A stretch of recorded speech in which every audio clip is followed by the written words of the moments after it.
할렐루야. 반갑습니다. 옆에 있는 분하고 인사합니다. 잘 오셨습니다. 큰 은혜 받읍시다.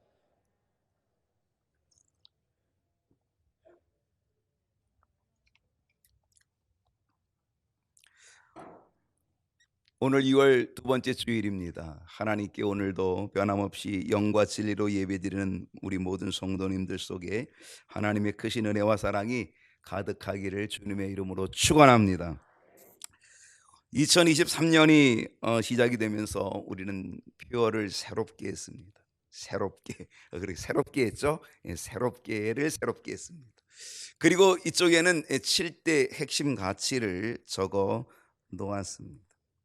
이 7대 핵심 가치를 1월 첫 주일부터 우리가 지금까지 하나하나 살펴보면서 우리는 은혜를 나누었습니다.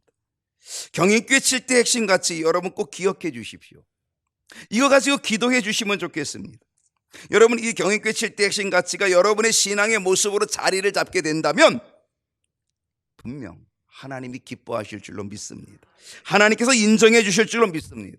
여러분 절대로 실패하지 않고 신앙생활에 성공하는 믿음의 사람 되게 될 줄로 확신합니다. 이 7대 핵심 가치를 따라서 기도하고 붙잡고 나아가 승리하시기를 축원합니다. 여러분 뭡니까? 첫 번째는 구원의 확신이었습니다. 분명한 믿음, 아주 확실한 믿음. 신앙생활을 오래 했든 짧게 했든 분명한 것은 구원의 확신이 있어야 합니다. 아무리 오래 신앙생활에서도 구원의 확신이 없으면 그건 꽝이잖아요. 구원의 확신이 있기를 축원합니다. 두 번째가 예배의 모범이었습니다. 더 나은 예배 드리자.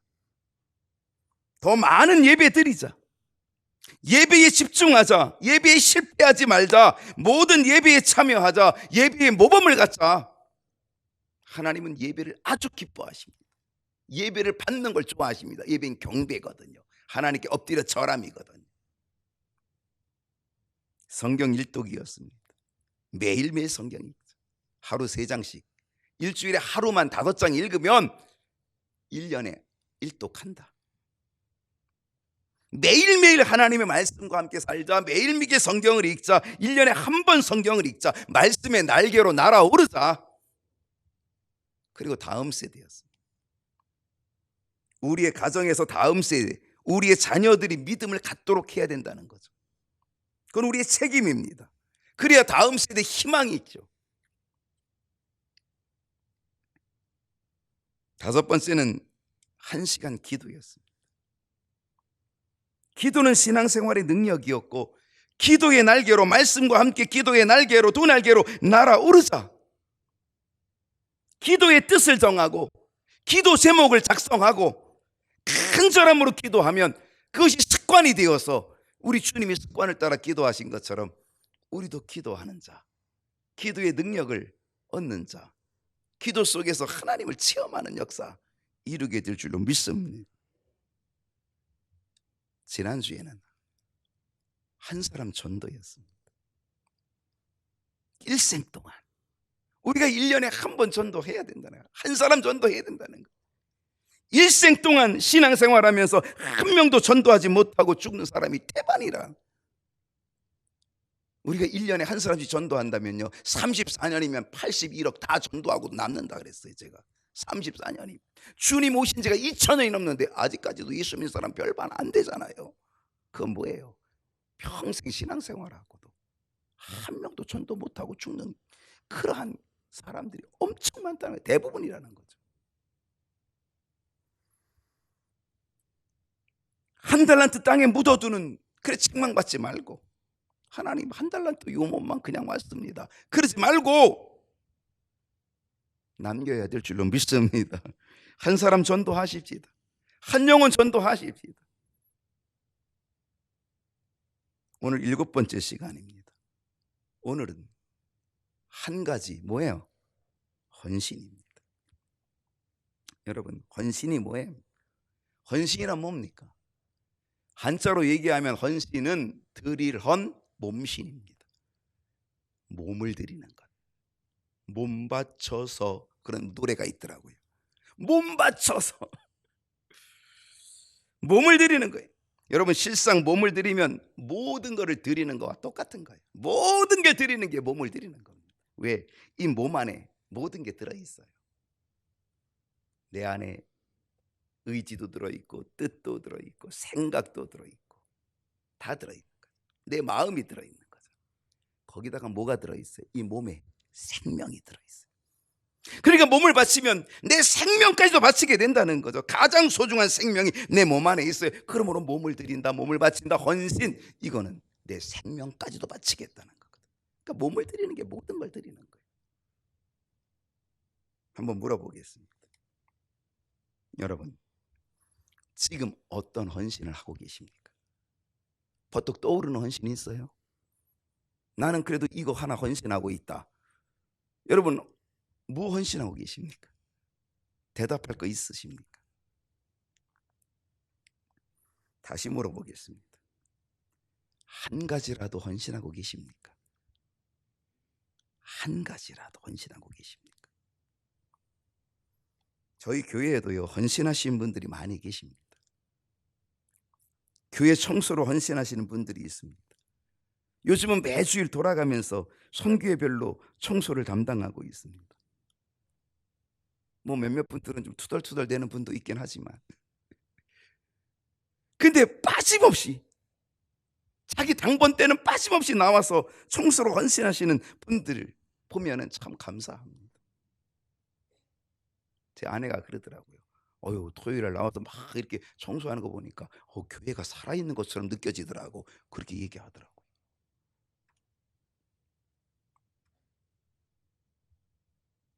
나이도 이겨내고 70이 되도록, 아니 70이 넘도록 나이도 이겨내고 헌신하는 그런 모습을 보니까 너무너무 감사한 거죠. 특히 매주 교회 본당을 청소하시는 분도 계십니다. 오랫동안 이 본당을 담당하고 오랫동안 매주일 청소하시는 분들도 계십니다. 사실은 우리 교회에서 가장 하기 어려운 곳이 본당이죠. 규모도 제일 크고 의자도 많고. 근데 매주 오랫동안 이 본당을 청소해 주시는, 그렇게 헌신하시는 귀한 헌신자, 그런 분도 계시다는 점. 하늘의 상급이 있을 줄로 믿습니다. 교사로 헌신하는 분도 있습니다. 속장으로, 지역장으로 헌신하는 분도 있습니다. 우리 임마누엘 찬양대원들처럼 찬양대원으로 헌신하는 분도 있습니다. 반주로 헌신하는 분도 있고요, 지휘로 헌신하는 분도 있고요, 방송위원으로 헌신하는 분도 있고요, 차량위원으로, 안내로, 차량 안내, 차량 운행으로 헌신하는 분도 있고요, 식사 당번으로 헌신하는 분도 있고, 예배위원으로, 안내위원으로 헌신하는 분도 있습니다. 매일 예배 때마다 이렇게 물을 떠다 놓는 분도 있습니다. 예배 때마다 아니고 새벽마다, 여러분 새벽마다 이 물 떠놓는 게 얼마나 어려웠겠어요. 너무 감사한 거죠. 새벽마다, 새벽 시간마다 물을 떠다 놓는 거 결코 쉬운 일 아닙니다. 그 밖에도 각 분야에서 헌신하시는 분들 많습니다. 너무 귀한 분들입니다. 바로 그분들이 있기 때문에 경인교회가 지금도 든든히 서가게 되는 줄로 믿습니다. 정말 진심으로 감사드립니다. 일반적으로 우리들이 하는 헌신을 보면 대체로 이런 헌신입니다. 어떤 헌신이냐면 내가 잘할 수 있는 헌신입니다. 내가 잘할 수 있는 헌신.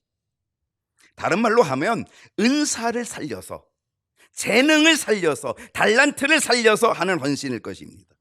예를 들어서 노래를 좀 잘하는 분은 어때요? 노래를 잘하니까 어떻게, 나 노래 잘하니까 뭐 헌신하면 좋을까? 찬양대원으로 헌신하면 좋겠다. 그 찬양대원으로 헌신하는 거죠. 가르치는 일을 잘하는 사람은 어떻게 헌신하면 좋을까? 그래, 내가 가르치는 일을 잘하니까 나는 교사로 헌신하면 좋겠다. 이렇게 생각을 하고 또 교사로 헌신하는 분도 있습니다. 그건 뭐 자기가 잘하는 일을 통하여서 헌신하는 거죠. 대부분 자기가 좋아하고 자기가 잘할 수 있는 것을 헌신합니다. 어떤 분이 전도사님한테 전도사님, 저는 이 다리가 아파서 이 서서 하는 일은 잘 못하겠고 앉아서 하는 일은 좀 없을까요? 그러니까 전도사님이 이렇게 생각하다가 그래요? 토요일마다 주보 접는 게 필요한데 그럼 와서 주보 접으실래요? 주보는 앉아서 접을 수 있으니까. 그랬더니 그분이 어제부터 나오셔 가지고 그래서 주보 접기를 시작했습니다. 여러분이 지금 가지고 있는 주보를 그분이 접은 거겠죠. 일반적으로 헌신은 내가 잘하는 것, 내가 할 수 있는 것, 내가 좋아하는 것, 내게 은사가 있고 달란트가 있는 걸 가지고 대부분 헌신하는 경우가 많다는 거죠. 그렇다고 한다면 여러분 이런 헌신은 어떨까요? 남들이 잘 안 하는 헌신 어떻겠습니까? 남들이 잘 안 하는 헌신, 남들이 하기 싫어하는 것을 하는 헌신은 어떻겠습니까? 어떻게 생각한다면 다른 말로 얘기한다면은 폼나는 헌신이 아니라 빛도 없이 이름도 없이 하는 헌신이라고 한다면 어떻겠습니까? 남들이 하기 싫고 남들이 하기 어려운 것을 하는 헌신. 여러분 모든 헌신이 다 귀중하지만 이것은 더욱 귀하지 않을까요? 여러분 우리 교회에서 가장 많이 사용하고 가장 많이 더러워지기 쉬운 곳이 어딘지 아세요? 네? 화장실. 어떻게 이렇게 잘하세요? 네, 맞습니다. 1층 그것도 남자 화장실입니다. 제가 가끔 여자 화장실도 가봅니다. 근데 1층의 여자 화장실은 그래도 괜찮습니다. 근데 1층의 남자 화장실은 많이 더럽습니다. 저희 교회 1층의 화장실은 개방 화장실입니다. 구청에 신고해서 구청에서 저희들에게 요청을 해가지고 저희가 개방 화장실로 개방하는 화장실입니다. 예전에 이 개방 화장실이 아닐 때에는요, 우리 교회 대문 담벼락이 이 남자들이 화장실을 거기서 사용하고 있었습니다. 전부 때도 아닌데 하루에 그 대문 이 남자들이 많이 일을 보시더라고요. 근데 이제 개방 화장실이 되니까 이제 교회에 들어와서 이제 개방 화장실이니까 사용하는데, 근데 이 사람 저 사람 뭐 많은 사람들이 오니까 화장실이 어떻겠어요? 더럽겠죠. 가장 더러운 것, 더럽기 쉬운 것이 1층에 있는 남자 화장실입니다. 근데 이 1층 남자 화장실을 늘 청소하는 분이 있습니다. 누가 시켜서 하는 것도 아니고요, 청소 당번이기 때문에 하는 것도 아닙니다. 스스로 자원하여서 시키지도 않은 헌신을 하는 분이 있습니다. 저도 가끔 1층 화장실을, 남자 화장실을 가보면은요, 너무 지저분합니다. 마음이 안 좋습니다. 그러면 저도 물청소하고 나옵니다. 제가 가끔 1층 남자 화장실을 물청소합니다. 엊그제인가요? 너무 더러워서. 그래서 제가 물청소를 하는데 바닥이 닦이질 않는 거예요. 그 신발에 뭐를 묶고 붙여갖고 왔는지 닦이지 않아요. 그래가지고 막 밀었는데도 정말 힘들게 그래도 일단은 닦아놓고 그리고 물청소하고 나왔거든요. 제가 가끔 합니다. 여러분이 안 볼 때 제가 밤에 주로 합니다.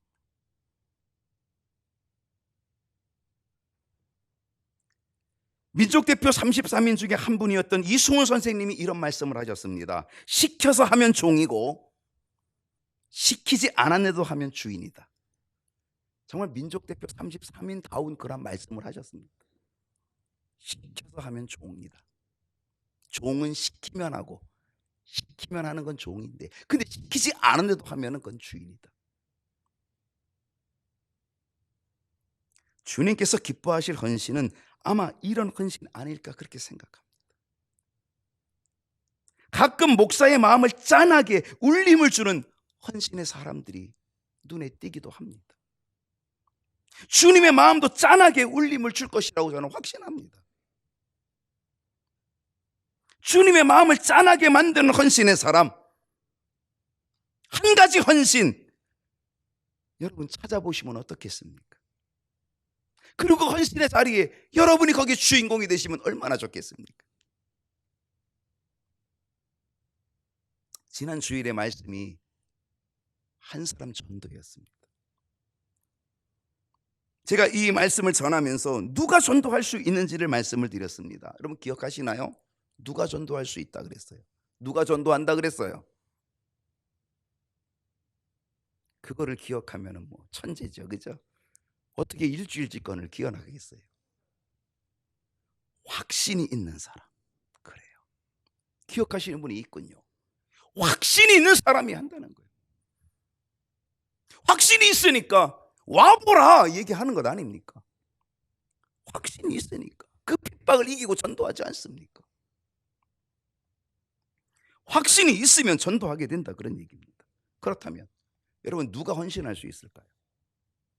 전도는 확신 있는 사람이 하는데 그러면 헌신은 누가 할까요? 어떤 사람이 헌신할까요? 따라해 보실까요? 우선순위가 분명한 사람, 우선순위가 분명한 사람, 그 사람이 헌신하는 겁니다. 이제 우리는 성경 속에서 우선순위가 분명하여 그래서 헌신했던 헌신의 사람을 좀 찾아보려고 합니다. 그들의 헌신이 어떤 헌신이었는지, 그리고 그 헌신의 결과가 어떤 것을 초래했는지를 살펴보면서 은혜를 받고 오늘 한 가지 헌신을 실천하는, 결단하는 그런 시간이 될 수 있기를 소원합니다. 누구냐? 제가 오늘 두 사람만 얘기하겠습니다. 첫 번째는 벌써 나왔습니다. 누굽니까? 마리아입니다. 마리아는 매우 값비싼 향유 옥합을 깨뜨렸습니다. 그 값비싼 향유 옥합을 깨뜨려 예수님의 머리에 부어드린 헌신의 여인이었습니다. 자, 마가복음 14장 3절을 보겠습니다. 예수께서 베다니를 가셨습니다. 베다니 동네에 가셨는데 거기 나병 환자 집에 들어갑니다. 시몬의 집에 들어가서 거기서 식사를 하고 계실 때에 한 여인이, 한 여자가 매우 값진 향유, 순전한 나드 한 옥합을 가지고 와서 그 옥합을 깨뜨려서 예수님의 머리에 부었다는 거예요. 여기서 옥합을 깨뜨렸다는 게 참 중요합니다. 옥합을 이렇게 그냥 슬쩍 부었다면은요, 아이고 아까워라, 아이고 아까워라 그러겠을지 몰라요. 근데 한 번에 깨뜨린 거죠. 왕창, 더 이상 뭐 후회할 것도 없이 그냥 한 번에 깨뜨려서 예수님의 머리에 부었다는 것입니다. 여러분, 이 마리아가 예수님의 머리에 부어드린 이 향유는 아주 값비싼 향유였습니다. 추측해 보건대 이 향유는 이 여인의 결혼 지참금이었을 가능성이 높습니다. 결혼 지참금. 그 당시 여인들은 결혼 지참금이 필요했습니다. 결혼을 하기 위해서 필수적인 게 결혼 지참금이었어요. 그 결혼 지참금이 없으면 결혼하기 어려운 거죠. 그런데 이 결혼 지참금을 예수님께 부어드렸으니 이 여인은 아마 결혼이 쉽지 않은 상황이 되었을 수도 있습니다. 이 여인이 예수님께 부어드린 이 향유의 값이 얼마입니까? 얼마나 될까요? 5절을 보면요, 이 향유를 얼마라 그랬어요? 300데나리온에 300데나리온 이상. 아무리 적게 잡아도 300데나리온, 많이 잡으면 300데나리온보다 훨씬 많다는 거잖아요. 300데나리온 이상에 팔아서 가난한 자들에게 줄 수 있었겠도다라고 그 여자를 책망했다는 거예요. 300데나리온이면 얼마일까요? 한 데나리온이 하루 임금입니다.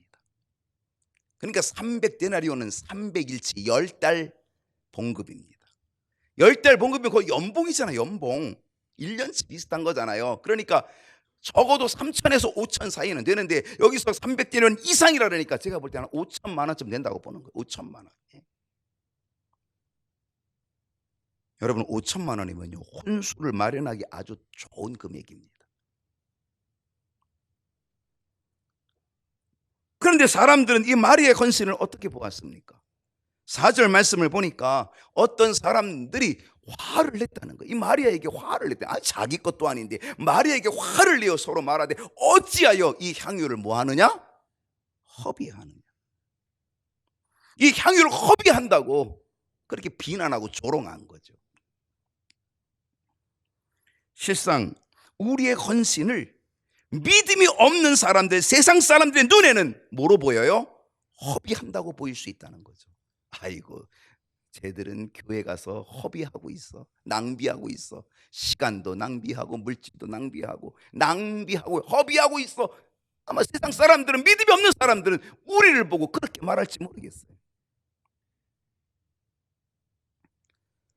다른 본문에 보게 되면 예수님의 제자들조차도 이 여인의 헌신을 책망했다 그랬어요. 아니, 예수님의 제자들조차 책망했다는 거예요.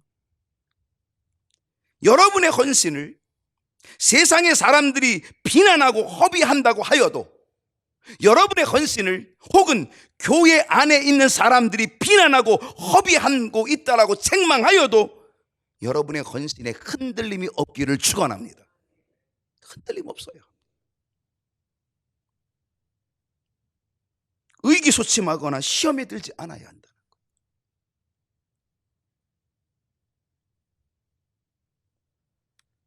우리 주님이 이렇게 말씀하셨습니다. 마가복음 16장 6절을 보니까 예수께서 이르시되 가만두라. 이 여인의 헌신을 비난하고 있는, 책망하고 있는 그 사람들에게 가만두어라. 너희가 어찌하여 그를 괴롭게 하느냐. 그가 내게 어떤 일을? 좋은 일을 하였느니라. 그가 내게 좋은 일을 하였다.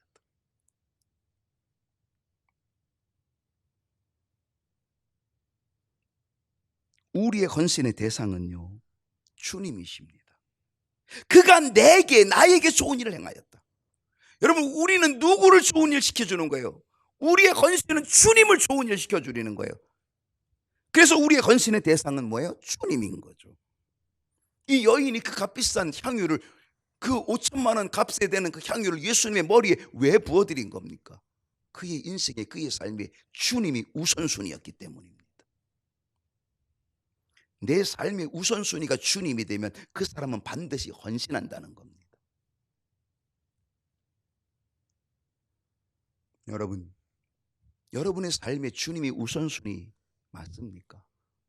주님이 우선순위 되어 있는 거 맞습니까? 그러면 여러분은 헌신하게 될 줄로 믿습니다. 주님께서 이 헌신의 여인 마리아를 어떻게 하시냐면 칭찬해 주십니다. 8절을 보게 되니까 그는 힘을 다하여 내 몸에 향유를 부었고 내 장례를 미리 준비하였느니라. 예수님은 마리아의 향유를, 그 머리에 부은 향유를 당신이 십자가에서 죽으시는 당신의 십자가의 죽음, 그 죽음을 미리 준비했다라고 그렇게 말씀하셨습니다. 실상 예수님께서 죽으신 날은 금요일입니다. 안식일이 토요일인데, 토요일 전날인 안식일의 예비일인 금요일날 예수님이 십자가를 지셨습니다. 9시 십자가 지시고 오후 3시에 운명하셨습니다. 십자가를 지고 돌아가신 그날이 금요일입니다. 안식일은 언제부터 시작이 되냐면 금요일 해가 떨어지는 저녁부터 토요일 저녁까지 하루가 안식일입니다. 유대인의 시간은 저녁부터 시작이 됩니다.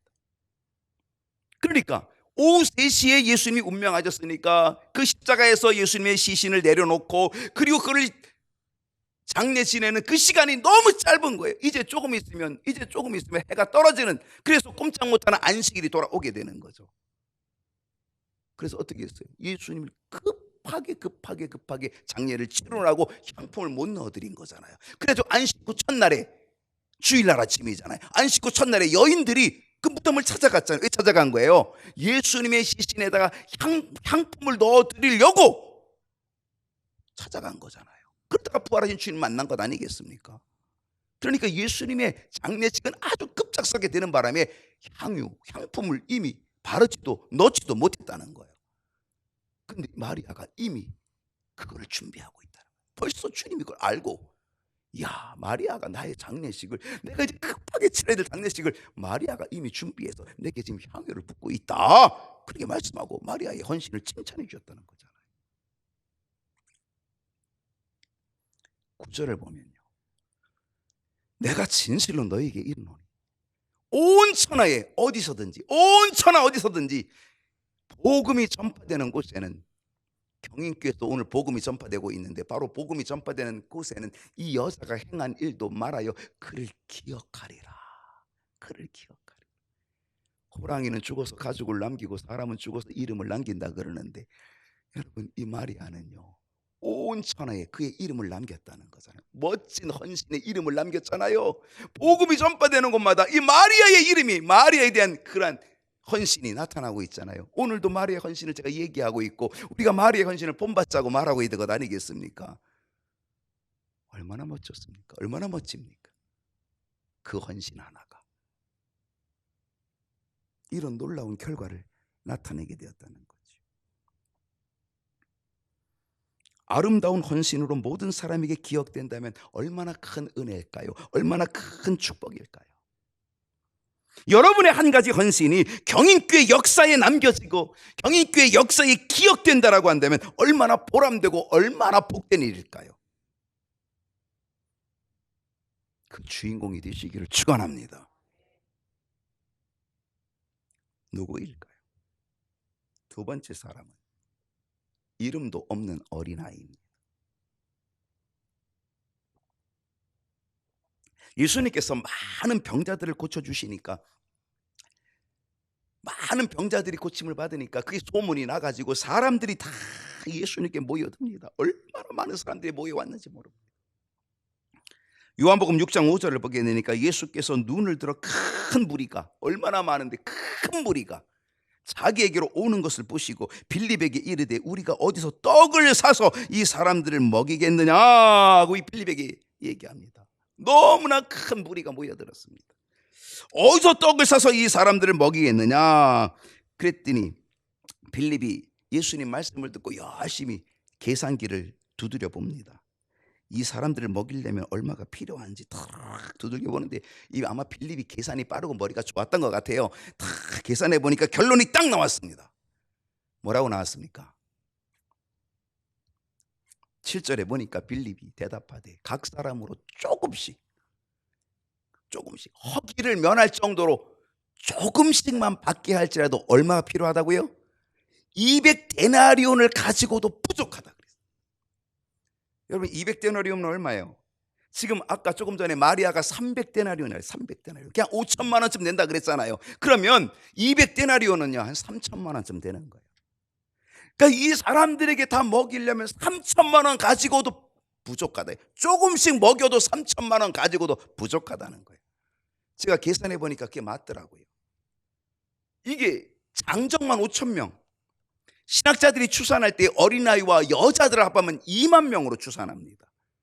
여러분 2만 명을 먹이려면요 2,000원씩만 2,000원짜리 떡 하나만 주면 2,000원짜리 별것 아니거든요. 요즘 2,000원짜리 떡이 별거 아닌데 2,000원짜리 떡 하나만 먹게 해준다 할지라도 2만 명 먹이려면 4천만 원이 필요해요. 4천만 원. 근데 200데나리온은 3천만 원밖에 안 되니 200데나리온 3천만 원 가지고 떡이 부족한 건 맞아요. 그러니까 빌립이 제대로 본 거지요. 계산을 제대로 한 거지요. 그러니 어쩌면 좋습니까? 3천만 원이 있지도 않고 재정이 있지도 않은데 3천만 원 있다고 하더라도 여러분 3천만 원어치 떡을 어디서 사옵니까? 어느 방앗간에 가면 3천만 원어치 떡 주겠습니까? 어떤 방앗간에서 2만 명이 먹을 수 있는 떡을 어떻게 한 번에 해낼 수 있겠냐고요. 구할 수도 없는 거죠. 그런데 이런 상황인데도 예수님께서는 떡을 먹이라고 얘기합니다. 바로 그때에 안드레가 한 아이를 예수님께 데려옵니다. 제가 성경을 이렇게 보니까 이 안드레는 은사가 있어요. 어떤 은사가 있는지 아십니까? 데려오는 은사가 있어요. 지난주에 안드레가 누구를 데리고 왔다고요? 자기 형 베드로를 데리고 왔어요. 내가 메시아를 만나면 형 갑시다. 한 성격하는 베드로를 데리고 예수님께 왔잖아요. 이 안드레가 데리고 오는 일을 잘해요. 여러분 안드레 본받으시면 좋겠습니다. 데리고 오는 거예요. 예수님께로 데리고 오는 거예요. 근데 오늘도 이 안드레가 누구를 데리고 왔어요? 어린아이 하나를 예수님께 데리고 왔다는 거예요. 그리고 예수님께 말을 합니다. 뭐라고 얘기하냐면 요한복음 6장 9절에 보니까 여기 한 아이가 있어 보리떡 5개와 물고기 2마리를 가지고 있나이다. 그러나 그것이 이 많은 사람에게 얼마나 되겠습니까? 아이고 요까지 것 이거 가지고 뭐 얼마나 되겠습니까? 이렇게 얘기하는 거예요. 여러분 저는 이 말씀을 읽다가 이런 생각이 들었어요. 안드레가 이 어린아이를 예수님께 데려온 이유가 뭘까? 지금 얼마만큼의 떡이 필요하다고요? 200데나리온 3천만 원어치 떡을 가지고도 부족하다. 3천만 원 가지고도 부족한데 지금 어린아이가 가지고 있는 도시락 하나, 보리떡 5개와 물고기 2마리가 뭔 소용이 있겠냐 말이에요. 근데 이런 상황에서 안드레가 이 어린아이를 데리고 온 이유가 뭘까? 제가 생각할 때 이런 생각이 드는 거예요. 아마 이 도시락은 이 아이에게 아주 소중한 도시락입니다. 근데 이 아이가 배가 고픈데, 쪼록쪼록 배가 고픈데 시간은 안 주고 아무도 먹진 않고 다 굶고 있으니까 자기도 굶고 있는 거죠. 너무나 배가 고파서 이걸 먹고 싶은데, 근데 말씀을 듣다 보니까 은혜를 받은 거예요, 애가. 그래가지고 아니 나도 이렇게 배고픈데 말씀을 전하시는 예수님은 얼마나 배가 고플까? 이거 내 거 예수님께 드려야 되겠다. 그리고 안드레를 만난 거예요. 예수님 제자 안드레를 만난 거죠. 그래서 뭐라고 얘기했겠어요? 제가요 이 도시락 하나 가지고 있는데 예수님 배고플 것 같아요. 말씀 열심히 전하시는데 배고플 것 같으니까 이거 예수님께 드리면 좋겠어요. 아마 이렇게 얘기하지 않았을까? 제가 생각해 보는 거예요. 그러니까 안드레가 그 아이를 데리고 3천만 원 가지고도 모자라는 판에 그 아이를 데리고 그냥 예수님께 온 거죠. 그렇지 않을까 생각을 한 거죠. 여러분, 어린 아이에게서 이 도시락은 얼마나 소중합니까? 거기다가 들판의 도시락, 야외의 도시락, 소풍의 도시락, 이거 여러분 기가 막힙니다. 여러분 소풍 갈 때 생각해 보셨어요? 초등학교 소풍 갈 때, 아유, 소풍 가기 전날이 막 들떠 막 마음이 막 들떠. 내일 흥분이 돼. 내일 소풍 가고 생각하면 막 흥분이 되는 거예요. 근데 흥분에 대해 하나 걱정이 있어. 뭐 걱정하는 거예요? 뭐 걱정하죠? 비가 올까 봐. 내일 비가 올까 봐. 아우, 개수초등학교는 소풍 갈 때마다 왜 이렇게 비가 많이 오는지. 그때 개수초등학교를 옛날에 이렇게 건축을 하고 지으려 그러는데 거기 구렁이 한 마리가 있었대나. 근데 소사 아저씨가 그거를 곡괭이로 쳐가지고 구렁이를 죽였대. 그래서 그래 소풍 갈 때마다 비가 온다는 그러한 전설이 있어가지고 말이죠. 그래가지고 우리가 그냥 소풍 갈 때가 되면 그 얘기를 우리가 들은 게 있어가지고 막 불안해지기 시작하는 거예요. 내일 소풍 가는데 혹시 비 오지 않을까? 되게 걱정을 하거든. 그 소풍 가서 거기서 도시락 까먹는 그 재미가 얼마나 기가 막힌 거예요. 그거 기가 막힌 거예요. 이 어린아이의 이 도시락은 얼마나 소중합니까? 근데 그 소중한 것을 지금 예수님께 드리려고, 예수님이 나보다 더 배고프시겠다라고 하는 그 마음을 가지고 예수님께 드리려고, 그래서 안드레가 그 아이를 지금 데리고 예수님께 온 것 아니겠습니까? 3천만 원을 가지고도 모자라는 판인데 이게 무슨 소용이 있겠습니까? 지금 안드레가 얘기하는 게 뭐래요? 이 많은 사람에게 얼마나 되겠습니까? 이 하찮은 게 얼마나 되겠습니까? 이 보잘것없는 거 얼마나 되겠습니까? 안드레 자신도 그렇게 한심하게 얘기하고 있는 거잖아요. 근데 여러분 어떻게 됩니까? 이 작은 헌신이 어떤 결과를 낳았습니까? 장정 5천 명이 먹고도 12광주리 12바구니를 거두게 된 줄로 믿습니다. 12절을 보십시다. 그들이 배부르리. 빌립이 그랬어요. 조금씩 먹게 할지라도 3천만 원 필요하고 3천만 원도 모자랍니다. 조금씩 먹게 할지라도. 근데 그들이 조금씩 먹은 게 아니라 얼마큼 먹었어요? 배불리 먹었다. 배불리 먹고, 그리고 남은 조각을 다 거두라 그랬더니 13절에 보니까 얼마나 거뒀어요? 거두니까 보리떡 5개로 남은 조각이 어떻게 됐다고요? 12바구니에 차게 된 줄로 믿습니다. 12바구니. 여러분, 예수님이 왜 12바구니 다 거두라고 했는지 아십니까? 2가지 의미가 있습니다. 하나는 그들이 아주 배부르게 먹고 남았다는 증거입니다. 아낀 게 아니에요. 다 먹고 아주 완벽하게 다 먹고 배부르게 먹고 먹다 못해서 남았다는 거예요. 남겨졌다, 풍성했다라고 하는 의미가 있는 거예요. 12바구니니까요.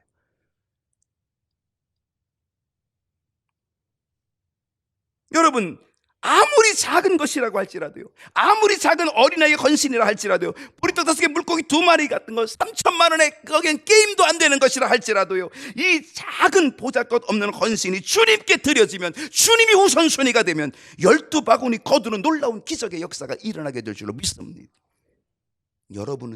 하나님은 여러분을 쓰시길 원하십니다. 여러분이 보리떡 5개가 물고기 2마리 여러분을 쓰시길 원하신다는 거예요. 여러분을 통하여서 12바구니 남기는 역사를 하나님은 만들어 가시기를 원하시는 줄로 믿습니다. 12바구니 걷어서 뭐 했을 것 같아요?